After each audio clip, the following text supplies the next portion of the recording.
আমি বললাম, স্যার, আপনি আমাকে কি এরকম প্রাইভেট পড়াবেন, যে প্রাইভেট দরজা বন্ধ করে পড়াতে হবে? আমি একটা মেয়ে মানুষ। আপনার সাথে দরজা বন্ধ করে প্রাইভেট পড়লে মানুষ আমাকে খারাপ বলবে, তাও আবার স্কুল রুমে। তখন স্যার আমাকে উত্তরে বলল, অনিতা, আজকে আমি তোমাকে এমন একটা প্রাইভেট পড়াবো যে প্রাইভেট তুমি জীবনে কখনো পড়ো নাই। আজকে আমি তোমাকে এমন একটা অঙ্ক করাবো যে অঙ্ক তুমি জীবনে কখনো কর নাই। আজকে আমি তোমাকে এমন একটা ইংরেজি পড়াবো যে ইংরেজি জীবনে তুমি কখনো পড় নাই। আমি বললাম, সত্যি বলছেন স্যার? স্যার বলল, হ্যাঁ অনিতা, আমি সত্যি বলছি।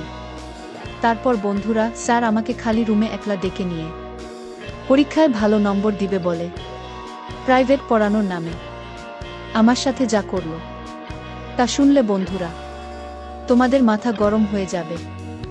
সত্যি বলছি বন্ধুরা, আজকের গল্পটি অনেক অনেক ইন্টারেস্টিং। আশা করি তোমরা শুনে অনেক মজা পাবে। পুরো গল্পটি শোনার জন্য বন্ধুরা তোমাদের নিকট আমার বিনীত অনুরোধ। বন্ধুরা, তোমাদের নিকট আমার ছোট্ট একটি অনুরোধ, তোমরা দয়া করে আমার চ্যানেলটিকে সাবস্ক্রাইব করে আমাকে সাপোর্ট করবা। বন্ধুরা, আমার নাম অনিতা, আমি কলকাতার একজন মেয়ে। বন্ধুরা, আমার বর্তমান বয়স 25। কিন্তু আমি তোমাদেরকে যে ঘটনাটি বলবো তা আমার জীবনের বাস্তব একটি ঘটনা, যা আমার মতো একটা ছোট্ট বালিকার সাথে কোনো শিক্ষকেই করা উচিত নয়। বন্ধুরা, আমার জীবনে ঘটে যাওয়া বেদনাদায়ক ঘটনা ঘটেছিল আজ থেকে প্রায় 9-10 বছর আগে। বন্ধুরা, আমি তখন কলকাতা শহরের একটি বেসরকারি স্কুলে ক্লাস 10-এ পড়তাম। আমি তেমন ভালো ছাত্রী ছিলাম না, কারণ টিভিতে সুন্দরী প্রতিযোগিতা দেখে দেখে নিজের সুন্দর চেহারা নিয়ে গর্ব করতাম আর ভাবতাম চেহারা সুন্দর মানেই দুনিয়া আমার হাতের কাছে। তাছাড়া রাস্তাঘাটে ছেলে পেলে, স্কুলের টিচার, এলাকায় সবাই আমার দিকে তাকিয়ে থাকত। নিজেকে অনেক সেরা সুন্দরী ভেবে সব সময় সবাইকে এড়িয়ে চলতাম। আমি সব সময় আমাদের ক্লাসের স্যারদের কাছে প্রাইভেট পড়তাম।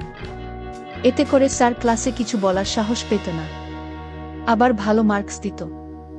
দেখতে দেখতে কিভাবে সময় চলে গেল তা বুঝতেই পারি নাই। একদিন আমাদের গণিতের শিক্ষক সুকেশ স্যার হঠাৎ করে নোটিশ দিয়ে দিল, আমাদের টেস্ট এক্সাম সামনে। আমি ছাত্রী হিসেবে তেমন একটা ভালো ছিলাম না। টেস্ট এক্সামের কথা শুনে আমার মাথা ঘুরতে শুরু করলো। মনে মনে চিন্তা করতে শুরু করলাম, কিভাবে আমি টেস্ট পরীক্ষায় এলাও হব। আমি যদি পরীক্ষায় এলাও না হতে পারি তাহলে আমার বাবা মা অনেক কষ্ট পাবে, আর আমাকে এসএসসি পরীক্ষা দেওয়ার জন্য প্রতিষ্ঠান সুযোগ দিবে না। মনে মনে চিন্তা করতে লাগলাম, যেভাবেই হোক আমি টেস্ট পরীক্ষায় এলাও হতে হবে। আর যদি এলাও হতে না পারি তাহলে আমার পড়ালেখা চিরতরে বন্ধ হয়ে যাবে। আমার এই সুখের জীবন, আরাম, আয়েশ, ঘোরাফেরা, স্বাধীনতা সবকিছুই চলে যাবে। বাবা মা আমাকে অন্য কোথাও বিয়ে দিয়ে দিবে যদি আমি পরীক্ষায় পাশ না করতে পারি। গভীরভাবে চিন্তা করতে লাগলাম, কিভাবে আমি টেস্ট পরীক্ষায় এলাও হব। মনে মনে চিন্তা করলাম, যদি আমাকে টেস্ট এলাও হতে হয় তাহলে আমাকে খুব ভালো করে কয়েকটা দিন পড়তে হবে, এবং আমাদের প্রতিষ্ঠানের সবচেয়ে ভালো শিক্ষক সুকেশ স্যার, উনার কাছে আমাকে খুব মনোযোগ সহকারে প্রাইভেট পড়তে হবে। যদি আমি ছুটির পর আমি উনার এখানে বেশ কয়েকদিন প্রাইভেট পড়ি ব্যক্তিগতভাবে, তাহলে মনে হয় আমি পরীক্ষায় ভালো করতে পারবো। এই চিন্তা করে আমি সুকেশ স্যারের কাছে চলে গেলাম। আমি স্যারকে গিয়ে বললাম, স্যার, আমি আপনার কাছে একটা প্রয়োজনে এসেছি। স্যার বল, কি প্রয়োজন? আমি বললাম, স্যার, আমি আপনার কাছে প্রাইভেট পড়তে এসেছি। স্যার, সামনে আমার টেস্ট পরীক্ষা, আর স্যার আপনি যদি আমাকে প্রাইভেট না পড়ান তাহলে নিশ্চিত স্যার আমি ফেল করব। প্লিজ স্যার, আমাকে 1-2টা মাস সময় দিন। স্যার, আপনার পড়া ছাড়া আমি কারো পর তেমন বেশি একটা বুঝি না। আপনি আমারে অঙ্ক, ইংরেজি সব মিলিয়ে পড়াইবেন, আমি আশা করি। স্যার, আপনি যদি আমাকে পড়ান তাহলে আমি নিশ্চিত পাশ করব। প্লিজ স্যার, আপনি আমাকে অল্প কিছুদিন সময় দিন। স্যার আমার কথা শুনে একটা মুচকি হাসি দিয়ে বললেন, অনিতা, ধৈর্য হারা হচ্ছ কেন? তুমি আমার স্কুলের ছাত্রী। তোমাকে পাশ করানো আমার নৈতিক দায়িত্ব। তুমি কোনো টেনশন করো না অনিতা। কাল থেকে তুমি আমার এখানে প্রাইভেট পড়তে আসবে। আমি তোমাকে খুব মনোযোগ সহকারে পড়াবো। কিন্তু অনিতা, তোমাকে আমি পরীক্ষায় 100% পাস করিয়ে দিব। কিন্তু আমার একটা শর্ত তোমাকে মানতে হবে। আমি বললাম, কি শর্ত স্যার? স্যার বলল, অনিতা তুমি খুব সুন্দর। আমার স্কুলের সবচেয়ে সুন্দরী ছাত্রী তুমি। যদিও আমার তোমাকে কথাটা বলা উচিত নয়, কিন্তু অনিতা, তুমি খুবই সুন্দর। তুমি যদি আমাকে একটিবার সুযোগ দেও, তাহলে যে কোনো মূল্যের বিনিময়ে আমি তোমাকে টেস্ট পরীক্ষায় পাশ করে দিব, এবং কি এসএসসি পরীক্ষায়ও ভালো রেজাল্ট করার জন্য আমি তোমাকে রাত্রে দিনে পড়াবো। তুমি শুধু আমাকে একবার। আমি বললাম, স্যার একবার কি? স্যার বলল, বোকা মেয়ে বোঝে না। তুমি অনেক সুন্দর। তোমার সুন্দরের কোনো তুলনা হয় না।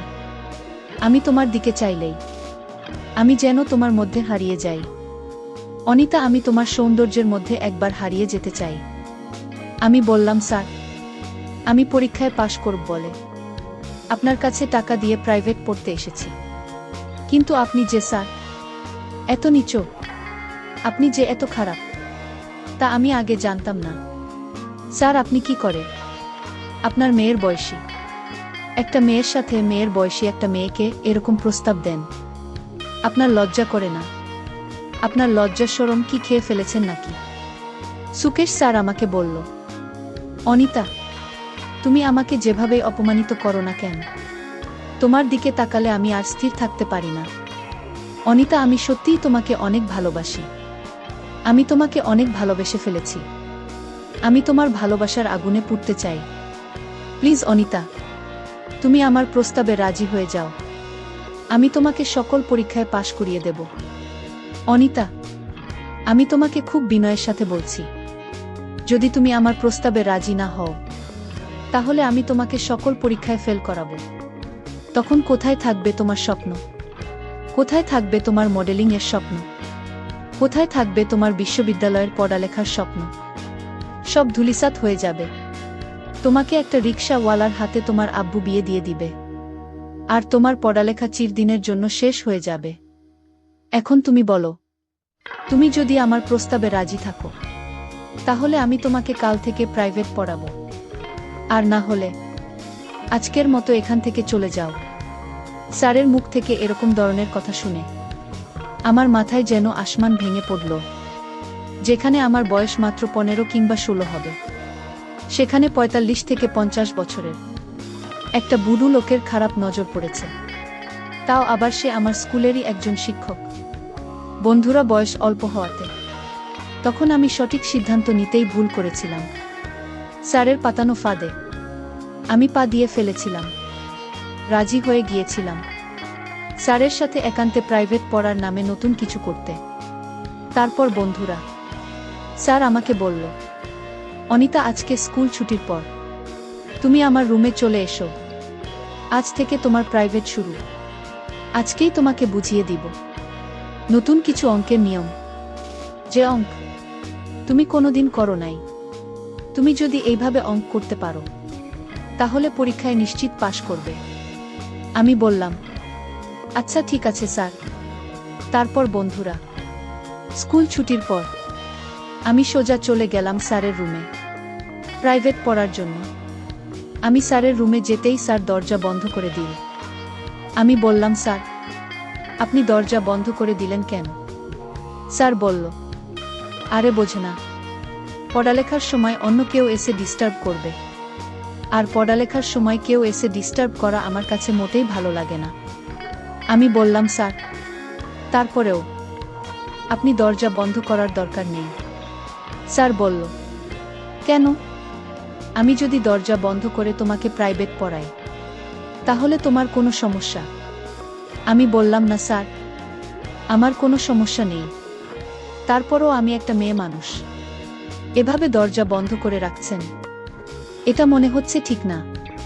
তারপর স্যার আমাকে বলল, অনিতা আমি তোমাকে আজকে যে প্রাইভেট পড়াবো, সেটা তোমার জীবনের প্রথম প্রাইভেট। এরকম প্রাইভেট তুমি আর কখনো করো নাই। সুতরাং এই প্রাইভেট দরজা বন্ধ করে পড়াতে হয়। আমি বললাম, স্যার, আপনি আমাকে কি এরকম প্রাইভেট পড়াবেন যে প্রাইভেট দরজা বন্ধ করে পড়াতে হবে? আমি একটা মেয়ে মানুষ। আপনার সাথে দরজা বন্ধ করে প্রাইভেট পড়ালে মানুষ আমাকে খারাপ বলবে, তাও আবার স্কুল রুমে। তখন স্যার আমাকে উত্তরে বলল, অনিতা, আজকে আমি তোমাকে এমন একটা প্রাইভেট পড়াবো যে প্রাইভেট তুমি জীবনে কখনো পড় নাই। আজকে আমি তোমাকে এমন একটা অঙ্ক করাবো যে অঙ্ক তুমি জীবনে কখনো কর নাই। আজকে আমি তোমাকে এমন একটা ইংরেজি পড়াবো যে ইংরেজি জীবনে তুমি কখনো পড় নাই। আমি বললাম, সত্যি বলছেন স্যার? স্যার বলল, হ্যাঁ অনিতা, আমি সত্যি বলছি। তারপর বন্ধুরা, স্যার আমাকে খালি রুমে একলা ডেকে নিয়ে এমনভাবে অঙ্ক করাচ্ছিল যে অঙ্ক আমি জীবনে কখনো কোনো দিন দেখিনি। স্যারের অঙ্ক করাতে আমার খুব কষ্ট হচ্ছিল। আমি কিছুই বুঝতে পারছিলাম না। হতবাক হয়ে শুধু কান্না করছিলাম, কারণ স্যারের অঙ্কের ধরনটা ছিল একটু অন্যরকম। বুঝতেই তো পারছেন বন্ধুরা, স্যার আমাকে কোন ধরনের অঙ্ক করিয়েছিল। এভাবে বন্ধুরা স্যার আমাকে পড়ার ফাঁকে ফাঁকে প্রতিদিন বিশেষ ধরনের একটা অঙ্ক করাতো, যে অঙ্কটা করাতে প্রথম আমার খুব কষ্ট হয়েছিল। কিন্তু এভাবে স্যার আমার সাথে 1-2 মাস অঙ্ক করার ফলে খুব ভালোই লেগেছিল, এবং এইভাবে আমি আমার টেস্ট পরীক্ষায় উত্তীর্ণ হয়েছিলাম। অবশেষে আমি এসএসসি পরীক্ষায় পাস করেছিলাম। কিন্তু এই পাসটা হয়েছিল একটা বিনিময়ের পাস, এই সামান্য একটা সার্টিফিকেটের জন্য। আমার জীবনের সার্টিফিকেটের একটা গুরুত্বপূর্ণ অংশই আমাকে বিসর্জন দিতে হয়েছিল। যাই হোক বন্ধুরা, এটা আমার জীবনের একটা বেদনাদায়ক করুণ অধ্যায়। আমি জানি হয়তো তোমরা বন্ধুরা আমার কথাগুলো অনেকেই বিশ্বাস করবে না, আবার অনেকেই বিশ্বাস করবে। পরেও বলছি বন্ধুরা, পৃথিবীতে এমন কিছু ঘটনা ঘটে যা মানুষ বিশ্বাস করতে খুবই কষ্টসাধ্য হয়। আমার ক্ষেত্রেও ঠিক সেই রকমই হয়েছিল। বন্ধুরা, আমাদের প্রত্যেকটা সমাজেই এরকম ধরনের কুরুচিপূর্ণ মানুষ লুকায়িত আছে, যাদের কাছে তাদের বিলাসিতাটাই বড়, তাদের চাহিদাটাই বড়। তাদের সামান্য পরিমাণ চাহিদার কারণে আমার মতো সহজ সরল মেয়েদের জীবন নষ্ট হয়ে যাচ্ছে, তা তাদের চোখে পড়ে না। তারা অন্ধ, সারা জীবন অন্ধ হয়েই থাকবে। তাদের কপালে বিবেকের আলো কখনো জ্বলবে না। বন্ধুরা, আজকে এই পর্যন্তই। গল্পটি যদি তোমাদের ভালো লাগে তাহলে অবশ্যই লাইক, কমেন্ট, শেয়ার করবা। বন্ধুরা, তোমরা যদি এরকম ধরনের ইন্টারেস্টিং গল্প পেতে চাও তাহলে দয়া করে আমার চ্যানেলটিকে সাবস্ক্রাইব করে আমাকে সাপোর্ট করবা। পরিশেষে তোমাদের সুস্থতা কামনা করছি। ভিডিওটি দেখার জন্য তোমাদের সকলকে অসংখ্য ধন্যবাদ।